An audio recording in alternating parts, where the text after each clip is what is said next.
What's up, guys? Welcome back for another episode of Let's Talk About It. You know me, Robert. It's Big Ed over here. What's up, world? And today's guest, we got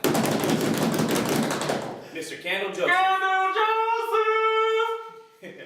Alright, man. So, the first time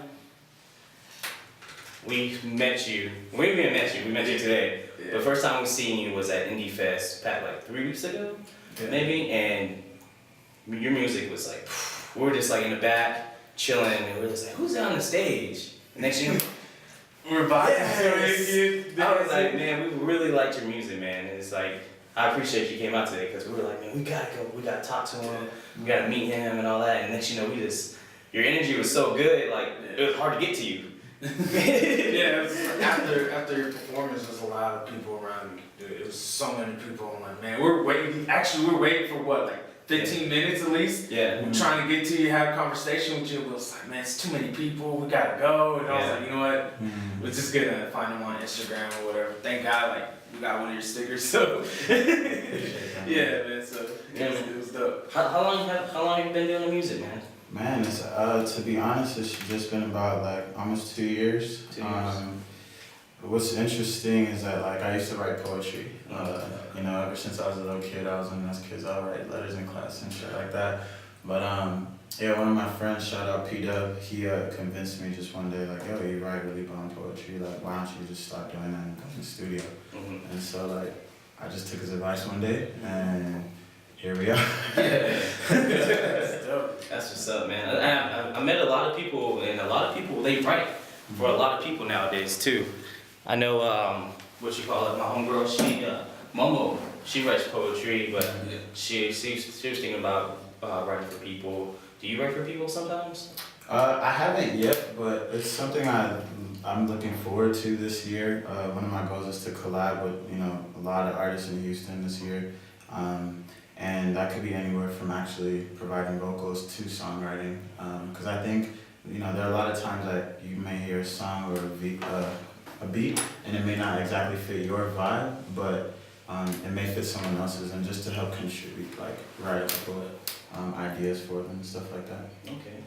And I know you're from, are you from Nigeria, or you're just family's Nigerian? Yeah, my mom and dad are straight out of Nigeria. I was raised in Houston, so I'm from Houston. That's what's up. Yeah, we're all foreign too. I'm from Germany. Yeah, so. Hello. And you're from? No, I'm just from California, man. I was born in LA. Oh, shit like that. I tried to claim it when I was a kid, but I moved to Houston when I was like 6 months old. So I'm from Houston. You gotta claim Houston. Yeah, it was the same with me. I was like Germany, alright, left for around 6, 7. Next thing I'm in Texas. I'm like, I'm in Texas. Yeah. I'm in Texas now. Like, I can't help it no more. One of your songs, what got me, like, once we left the Indie Fest, it was, I think you performed Nubu. Nobu? Yeah. Yeah, that one was live. Yeah. Like, how did that one come together? Man, shoot. Giving away secrets here. Yeah. But with that song, I actually had like, my inspiration or motivation, whatever, it comes in waves, right? So one day I was, you know, I had just like couple lines in my head, like, about Nobu, because it's a restaurant actually, and they're opening a Nobu in Houston. It's just like a nice restaurant over, and I was like, oh, to perform this Nobu, and I just wrote like 3 or 4 bars to it, and then probably like a month later I heard the beat that I actually used for it, and I was like, whoa, this is perfect. So I kind of just took those 4 bars that I'd already written, and then I just like wrote the rest of the song to that instrumental, and it just really came together. Like, I like that song a lot too. Yeah, cause I was like, man, that was a good song, and then like it's like I got 30 plays on SoundCloud. I was like, dang, 30,000 plays on this song. I was like, that's dope. I was like, I really like that song. Thank you. And how do you describe your style when people ask, like, man, what's your style? Where's your influences coming from? Yeah, still trying to figure out how to answer that question. Yeah. I would say, I mean, I'm an intersection of a lot of things, you know. I'm Nigerian and grew up in Houston. I went to school in North Carolina, so I have a lot of like cultural influences, and I try to put them all together. Yeah. So I mean, generally speaking, I like hip hop, I like R&B, but then I like my Afrobeat, and I like my,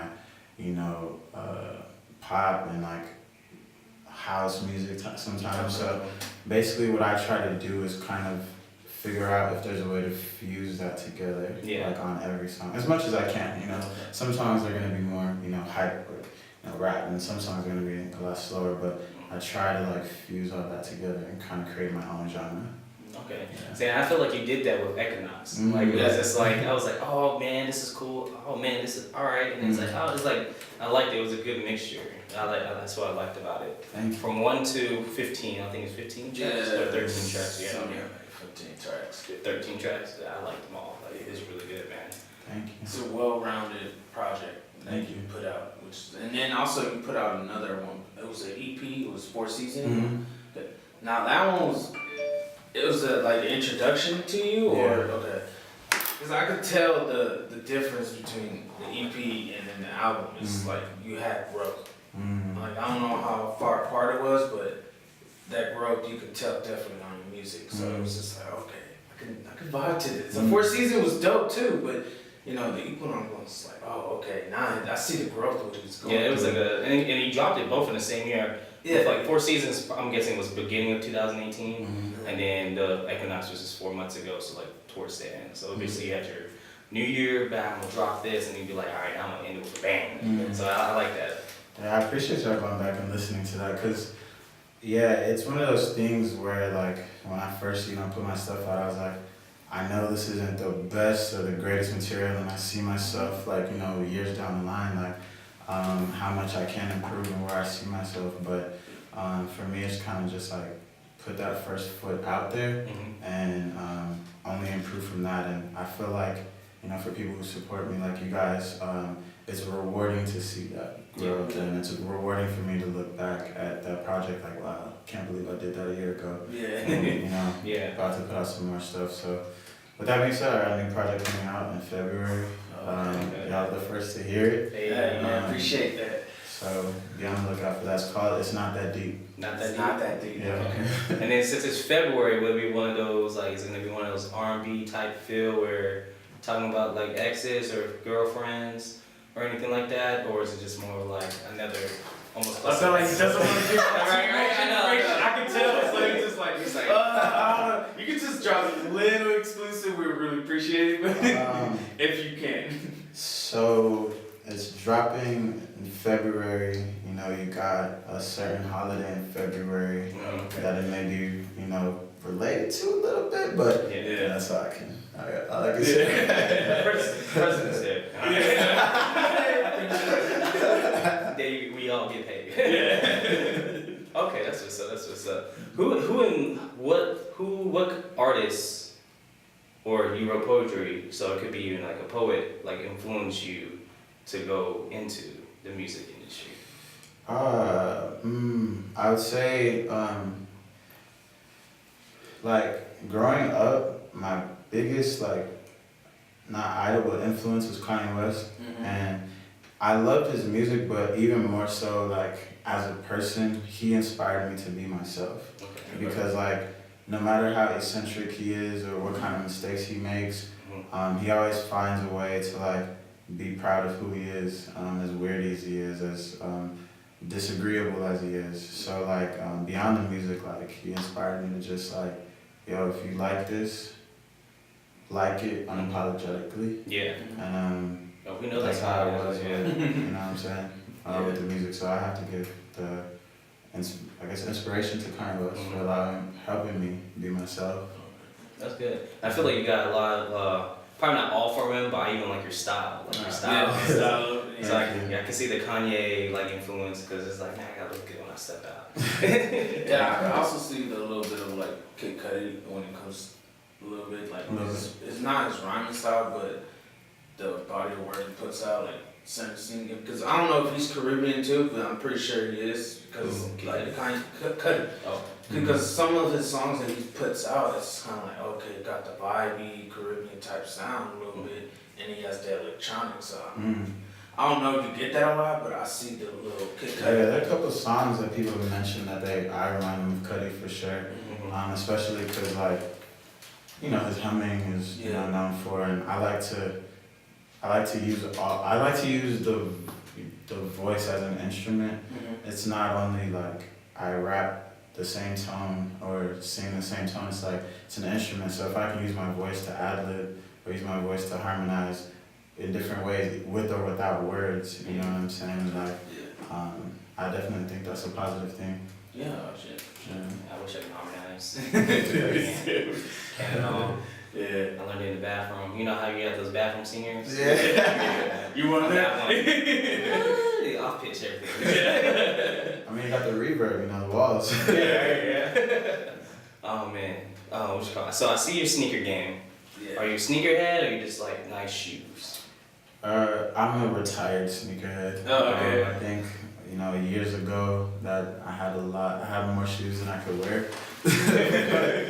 but nowadays, I just like to look good. I like to express myself. They don't have to be sneakers, but I like, you know, being unique. Okay. Yeah, I'm about to retire. I can't keep up with the shoes no more. Nah, Everything's dropping so fast. Yeah. It's just like easy Jordan. Oh, now FUBU. And it's like, what? FUBU is bringing shoes back? Yeah. I need to say FIFA, by the way. I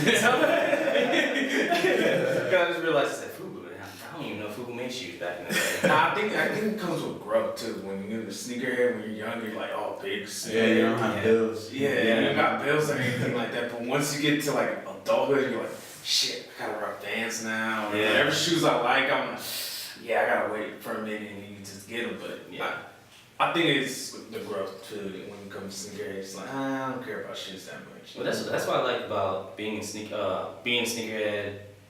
Like even though like you stop buying sneakers, you still find that one shoe that's still affordable but still looks good. So when you wear it, it's like that's why I tell people like it's not the shoe, it's like you. Like can you rock that shoe? Can you make that shoe look good? And I feel like that's why I feel like Fila came back and all them old brands are like I blame Champion.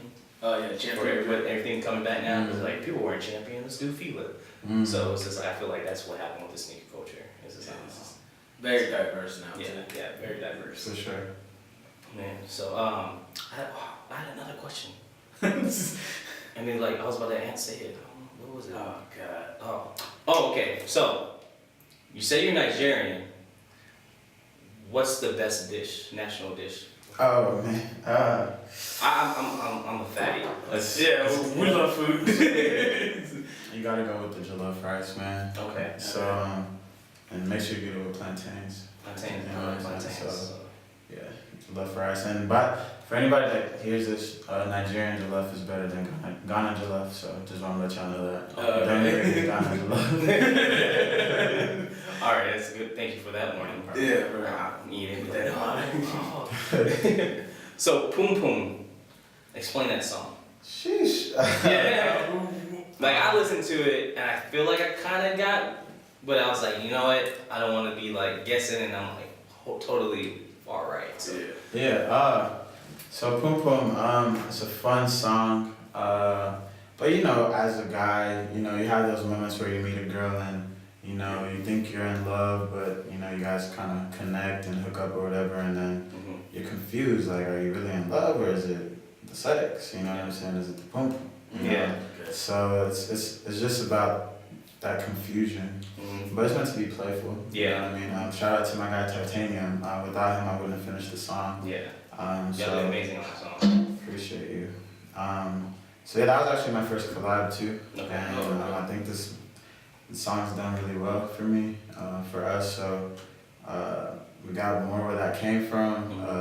Another exclusive, me and Titanium working on some stuff. Okay. A lot of people said they like our sound together, so we might just have to put that out. Yeah, because I liked how it was like that Caribbean Afro type beat. And I was just like, okay. I was like, so like a pool party jam to yeah, I was just like, and I'm looking out at at the pool. I'm just like, you know what? I'm playing this song during the pool party. Like it has to now. I have to play it. And then like I also had like flashbacks of like Shatas. Yeah. Like I don't know if you ever seen. Have you seen Shatas? It's like with one of Marley's sons. I forgot which one now. The 2000 he has, but there was a scene where he was like, I want to get to know you, what's your sign, what's your poom poom size. I was like, oh snaps. So I said poom poom. I was like, oh poom poom. So I'm like, oh man, I was like, I don't know, man. You're just. That song was just like. I was like, I got my summer anthem this summer. So. Thank you. Also, when I was jamming to one of the first songs was just Coming Home. Mm. What is that? I know what it's about, but the people that can't get the song. What is it? How that came about? What is it about? And a lot of times in my music, I like to like reflect on stuff that I've been through, stuff that other people have been through, and I decided to write that song, from a guy's perspective. It's like, what's he actually doing when he's not answering his phone? Yeah. Or what's he doing when he's coming home late? Mm-hmm. You know what I mean? So I decided to like answer that question with that song. So from a guy's perspective, it's like I can't pick up the phone right now, because I'm in my zone right now. And usually a girl's biggest fear is when he's not answering the phone or he's coming home late is, he's with another girl. Yeah. And I kind of decided to, write a story with that and kind of use experiences that I've been through and some experiences, I know of, like my friends have been through, and kind of like fuse that together and create that narrative, like, this actually happens when I don't pick up the phone. So, yeah, that song is real. I mean, it's real life. I think a lot of us can experience that. I as a guy, can say I worry in the past of like, man, she's not answering, like, what's she doing? She was with another guy, like, what's going on? Yeah. So that's what that song is about. Yeah, and I feel like nowadays too, this generation, or just it doesn't even matter what generation, because of social media, everybody's like, even a like would be like, so why are you even liking this? Oh, now you're not picking up a phone call. I just seen you like her picture. It's just like, all right, look, it was just like a real quick like, and then I had to go back to what I had to be doing. And I know I got a lot of those calls when I got to work. Like, so you haven't been answering my text messages. But you can like her picture though. Yeah. I'm like, a like takes 10 seconds, like responding takes 10 minutes, I can't do that. It's like, especially when you're on the job and when you're working, it's just like, nah, come on, like, you tripping now. Like I told you, I'm coming home to you. If I'm coming home to you, I'm coming home to you. It's just women think different. Yes. I mean, like you said, it's just. But we be, I think guys, I don't know about y'all, but I feel like I be thinking the worst though sometimes. Man, I know she out there cheating. But I know she got home, I know she cheating. I haven't heard from her all day. Man, no, I haven't heard from her all day. Last time I heard was like 3 hours ago, man. No, so it's like, oh, you started going crazy when that. It's just like, man, she's not doing nothing, but at home we just, that's why relationships are hard, man. Very. So like, are you gonna put like that album? We're not even talk about it. We're gonna wait till February. Yeah. So what are your top artists you listen to right now? Right now, this week, I guess Drake is one. Obviously, can't hide from the guy anymore. Yeah. But this week I actually started going back and listening to my old inspirations to tap into my old creativity.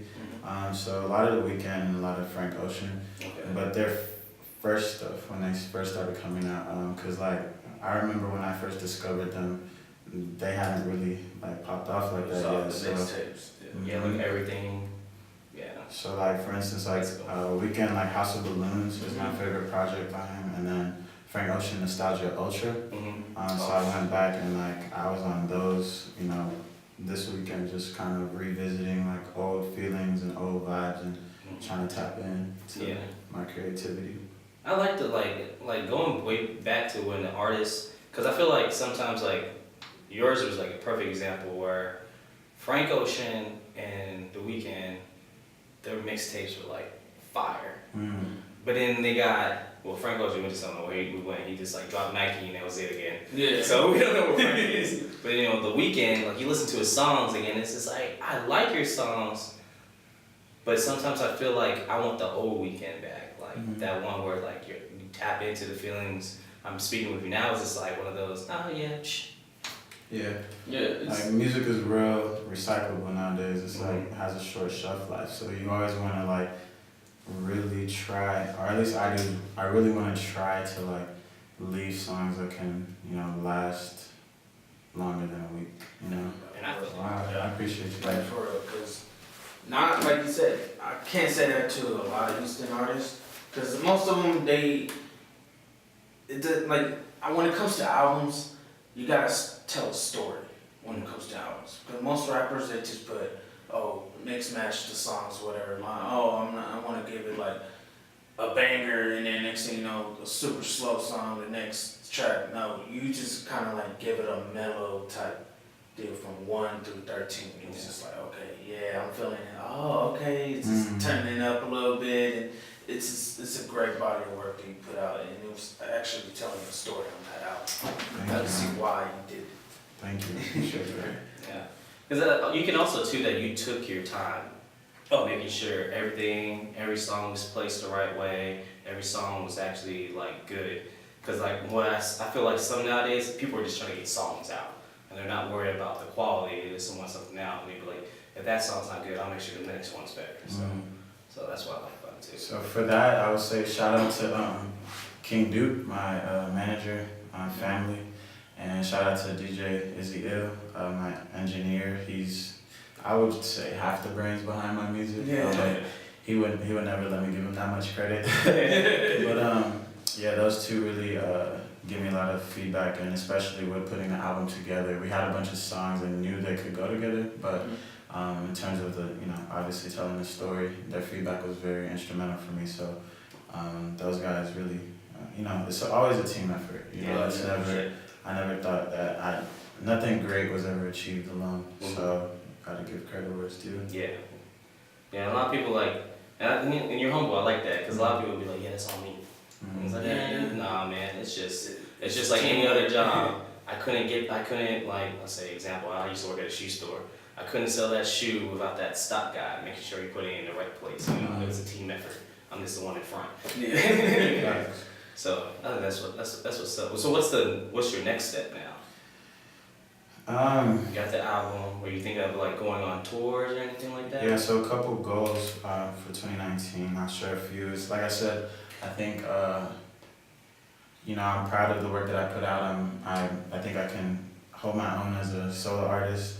But this year I really want to focus on collaborating. I think you can learn so much by yourself, but you learn different stuff just by working with people, whether that's, like I said, songwriting, workshop sessions, seeing where they get their inspiration, and featuring, because like I said, I always believe two heads are better than one, so you can create more sounds, using someone else's brain, their voice, their writing. So collabs are really big for this year. I already have 3. I kind of knocked out in January already, so I'm proud of myself for that. Oh, wow. So there'll be a lot of collabs on the project, actually. And they're going to sound good. It's not like just features just to do it. It's like these people that I'm working with make the song sound better than they would have if it was just me. And then another thing I want to really do this year is, like I said, performing. I learned that performing is a very huge, as much social media as we have, or viral things as we have. Like I said, I met you guys because I performed. You know what I'm saying? So just working to regularly perform this year, I think will be very big for me. So those are 2 of my biggest goals.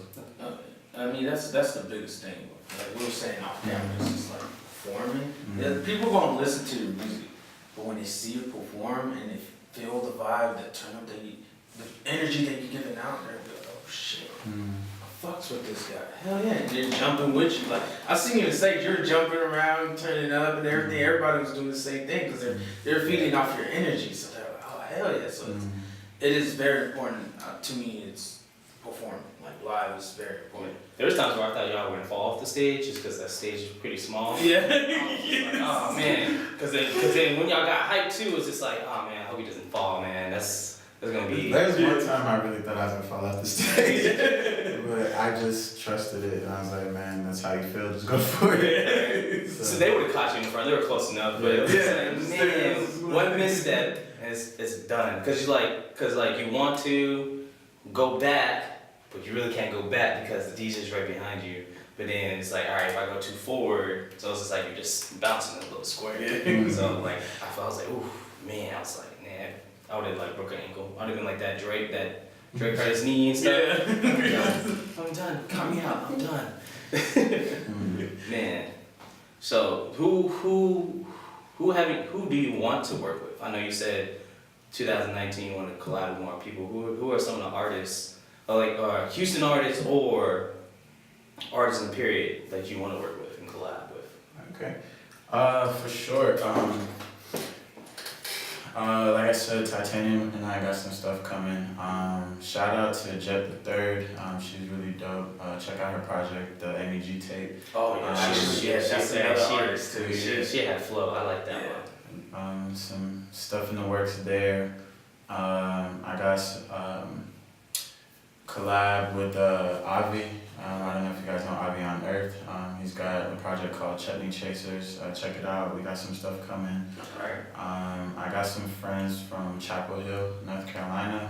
Shout out Nico Mello. Got some vocals coming in. Okay. Are the vocals in? But yeah, and then, bigger than, local Houston artists, the goal is to get that Drake cosign, obviously. I actually got some tracks that I feel like, man, I need Drake on this right now. So that would be dope. But, just going back to Houston, we got some people that made the names for themselves. So, getting Travis Scott feature, Toby Nwigwe. I would love to work with him. So big, bro. He's also Nigerian from A-Leaf. So it'd be good to work with him as well. And then Don Toliver, you can't skip that vibe, that energy. So these are people like right here. We can see them, we can touch them. They're from Houston. And obviously, you got bigger goals, obviously. But I think Houston has a lot of talent coming out. Oh yeah, that's what we're doing this podcast for. We're doing it for y'all, because y'all deserve more recognition than any other artist. Because I'm not saying that Atlanta is very small. Of course, they know each other and everything, but we're trying to come into one. Like, you know what I'm saying? The OGs preached it to us, so now we got to add to it. So I think this is why we're doing it, because for y'all, because y'all putting out great music. Like you said, it's great music.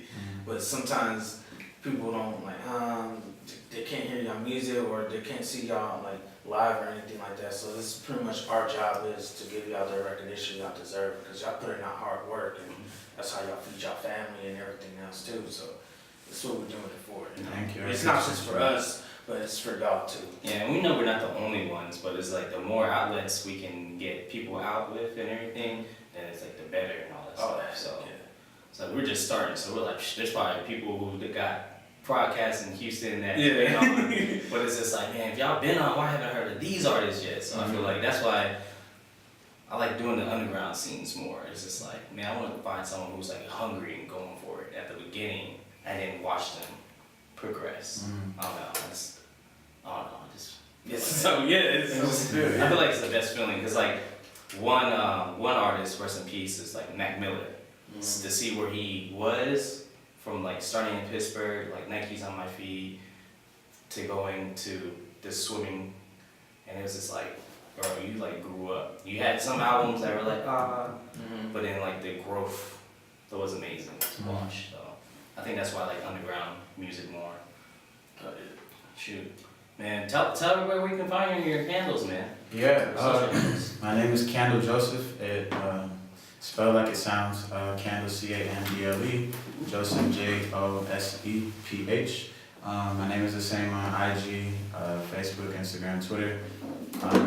My music is available anywhere. That's Apple Music, Spotify, Tidal, SoundCloud. My album's called Equinox. Hope you guys check that out. And definitely check that out, guys. Check it out. And I got a single called Side of the Road as well out there.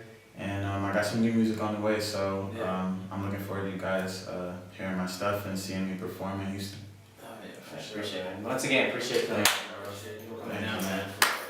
Definitely appreciate this. Y'all check out the album, man. Y'all not gonna be disappointed at all. Trust me on that. Yes, sir.